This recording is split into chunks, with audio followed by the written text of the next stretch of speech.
4+1 ಫಾರ್ಮುಲಾದ ಅಡಿಯಲ್ಲಿ ಈಗ ಕರ್ನಾಟಕಕ್ಕೆ ಮಂತ್ರಿಗಿರಿ ಸಿಗ್ತಾ ಇದೆ.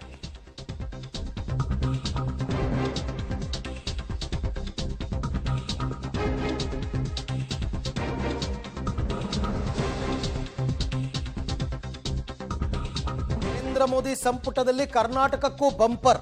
4+1 ಫಾರ್ಮುಲಾದ ಅಡಿ ಕರ್ನಾಟಕಕ್ಕೆ 4 ಸಚಿವ ಸ್ಥಾನ ಸಿಗ್ತಾ ಇದೆ. ಹಾಗೆ ನೋಡಕ್ ಹೋದ್ರೆ 5 ಅಂತಾನೆ ಲೆಕ್ಕ ಇಟ್ಕೋಬಹುದು. ಯಾಕೆಂದ್ರೆ ಒಂದು ಮೈತ್ರಿ ಪಕ್ಷ JDS ನಿಂದ ಕುಮಾರಸ್ವಾಮಿ ಅವರು ಮಂತ್ರಿ ಆಗ್ತಾ ಇದ್ದಾರೆ. ಬಿಜೆಪಿ ಕೋಟಾದಲ್ಲಿ 4 ಜನ ಮಂತ್ರಿ ಆಗ್ತಾ ಇದ್ದಾರೆ. ಬಿಜೆಪಿ ಕೋಟಾದಲ್ಲಿ 4 ಜನ. ಈಗ ನೋಡಿ, ಪ್ರಹ್ಲಾದ್ ಜೋಶಿ ಅವರು, ಶೋಭಾ ಕರಂದ್ಲಾಜೆ ಅವರು, ಸೋಮಣ್ಣ ಅವರು.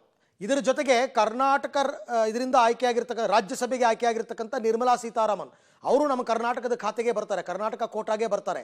ಹಾಗಾದರೆ ಬಿಜೆಪಿಗೆ 4, 1 JDS, ಒಟ್ಟು ಕರ್ನಾಟಕದಿಂದ 5 ಜನರಿಗೆ ಮಂತ್ರಿಗಿರಿ ಕೊಟ್ಟಂತಾಯ್ತು.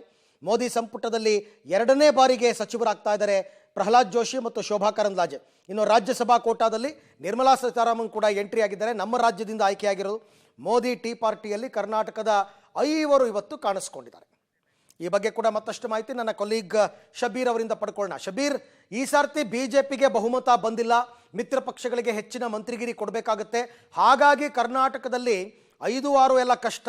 1+2 ಅಂತ ಲೆಕ್ಕ ಇಟ್ಟಿದ್ರು ಕೂಡ ಒಟ್ಟು 5 ಜನರಿಗೆ ಸಿಗ್ತಾ ಇದೆ. ಹೆಂಗ್ ಸಾಧ್ಯ ಆಯ್ತು ಇದು ಅಂತ?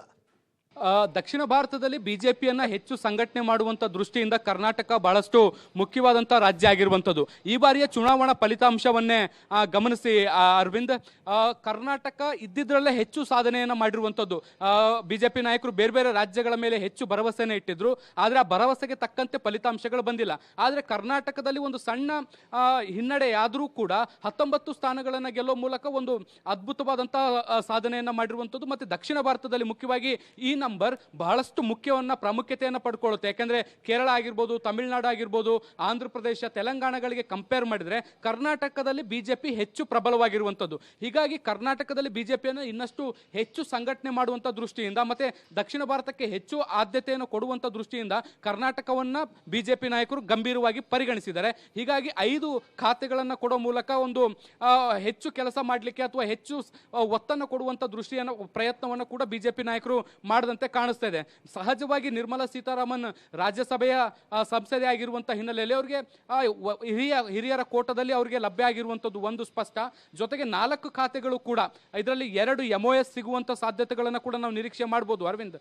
ಮುಖ್ಯವಾಗಿ ಶೋಭಾ ಕರಂದ್ಲಾಜೆ ಅವರು ಮತ್ತು ಸೋಮಣ್ಣ ಅವರಿಗೆ ರಾಜ್ಯ ಖಾತೆ ಸಿಗುವಂತ ಸಾಧ್ಯತೆಗಳಿದಾವೆ. ಇದ್ರ ಜೊತೆಗೆ HD ಕುಮಾರಸ್ವಾಮಿ ಅವರಿಗೆ ಮತ್ತು ಪ್ರಹ್ಲಾದ್ ಜೋಶಿ ಅವರಿಗೆ ಕ್ಯಾಬಿನೆಟ್ ದರ್ಜೆಯ ಸ್ಥಾನಮಾನಗಳು ಕೂಡ ಸಿಗುವಂತ ಸಾಧ್ಯತೆಗಳನ್ನು ಕೂಡ ನಾವು ನಿರೀಕ್ಷೆ ಮಾಡಬಹುದು. ಈ ಮೂಲಕ ಆಡಳಿತಾತ್ಮಕವಾಗಿ ಮತ್ತು ಸರ್ಕಾರದಲ್ಲಿ ಹೆಚ್ಚು ಸಂಘಟನಾತ್ಮಕವಾಗಿ ಇರಲಿಕ್ಕೂ ಕೂಡ ಸಾಧ್ಯ ಆಗುತ್ತೆ. ರಾಜ್ಯದಲ್ಲಿ ಈಗಾಗಲೇ ಕಾಂಗ್ರೆಸ್ ಸರ್ಕಾರ ಇರುವಂತಹ ಹಿನ್ನೆಲೆಯಲ್ಲೂ ಕೂಡ ಹೆಚ್ಚು ಸಚಿವ ಸ್ಥಾನಗಳನ್ನು ಕೊಟ್ಟರೆ ಬಿಜೆಪಿ ಹೆಚ್ಚು ಪ್ರಬಲವಾಗಿರುತ್ತೆ ಅನ್ನುವಂಥ ಲೆಕ್ಕಾಚಾರಗಳು ಕೂಡ ಇರಬಹುದು. ಶಬೀರ್, ಥ್ಯಾಂಕ್ ಯು ತಮ್ಮ ಎಲ್ಲ ಮಾಹಿತಿಗಾಗಿ, ಧನ್ಯವಾದ. ಒಟ್ಟಾರೆ ಕರ್ನಾಟಕಕ್ಕೆ ಏನು ಸಿಕ್ತು ಅಂತ ನಾವು ಯಾವುದೇ ಸಂದರ್ಭದಲ್ಲಿ ಕೂಡ ಮಾತನಾಡ್ತಾ ಇರ್ತೀವಿ.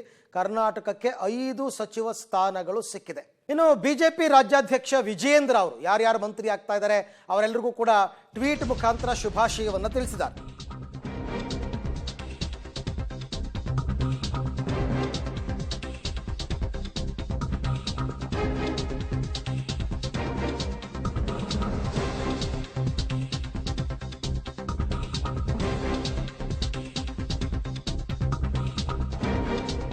ಕೇಂದ್ರ ಸಚಿವರಾಗಿ ಪ್ರಹ್ಲಾದ್ ಜೋಶಿ ಅವರು ಆಯ್ಕೆಯಾಗಿದ್ದಾರೆ. ಸೊ ಯಡಿಯೂರಪ್ಪನವ್ರನ್ನ ಭೇಟಿಯಾಗಿದ್ದಾರೆ ಈ ಜೋಶಿ ಅವರು. ಜೋಶಿಗೆ ಅಭಿನಂದಿಸಿದ್ದಾರೆ ಯಡಿಯೂರಪ್ಪನವರು. ಟ್ವಿಟರ್ನಲ್ಲಿ ಕೂಡ ವಿಜಯೇಂದ್ರ ಅವರು ಪೋಸ್ಟನ್ನು ಹಾಕ್ಕೊಂಡಿದ್ದಾರೆ ಈ ವಿಚಾರವಾಗಿ.